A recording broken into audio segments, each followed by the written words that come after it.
Un été avec beaucoup de questions au sommet de l'État. Alors que depuis quelques semaines, la question d'un remplacement éventuel d'Elisabeth Borne ne cesse d'occuper les esprits à Matignon, le reste du gouvernement pourrait lui aussi subir des changements vu la situation actuelle du pays.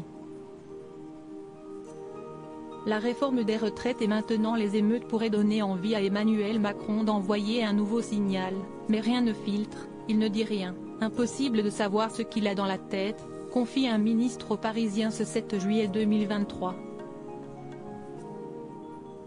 Le dernier conseil des ministres aura lieu le 26 juillet prochain et il y a donc encore un long suspense pour les membres du gouvernement avant de savoir si une décision sera prise avant les vacances.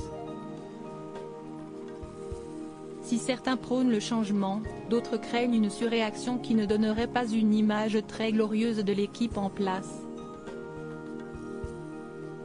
Emmanuel Macron, son père Jean-Michel Macron, David de Rothschild, François Hollande.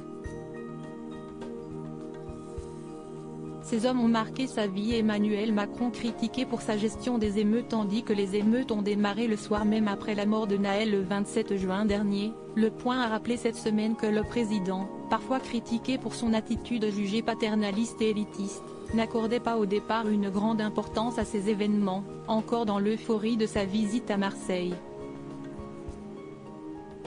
Pire pour les commentateurs, le lendemain, le président se permet même de se rendre au concert d'Elton John, alors que plusieurs villes et quartiers dans toute la France sont à feu et à sang. Une décision qui a été critiquée par de nombreux opposants au chef de l'État, mais aussi par ses partisans, notamment certains proches, si estiment son côté petit prince qui se croit sur une autre planète. Quelle absence de sensibilité criante, a confié un conseiller proche du président auprès des journalistes.